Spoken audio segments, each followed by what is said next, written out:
যিনি পাঁঠা বলি দিয়ে কালী পুজো করতে গেলেন, তিনি নিশ্চিত রূপে পরের জন্মে পাঁঠা হয়েই জন্মাবেন, কেউ আটকাতে পারবে না। ওই আমরা অনেক সময় আত্মশ্লাঘা করি না, বলে হ্যাঁ মা যদি পাঁঠা খাবে না তো বলতে পারে না। বলে মা বলবে কোত্থেকে? একবার কোন জায়গায় যদি বলি হয়ে যায় না, সেখানে আর বলি বন্ধ হয় না। কেন হয় না জানেন?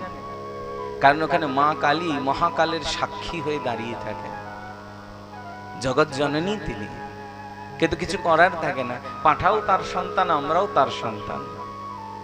এখন আমি আমার অভীষ্ট সিদ্ধি করবার জন্য জগৎ জননীর আর এক সন্তানকে তার সামনেই বলি দিচ্ছি, তাতে মা যেমন মর্মাহত হয়ে দাঁড়িয়ে আছেন, আর কালের সাক্ষীর প্রভাবে আমাদের অধোগতি হচ্ছে, সেটা তিনি আটকাতেও পারছেন না। কারণ আমাদের অতিরিক্ত লোভ লালসা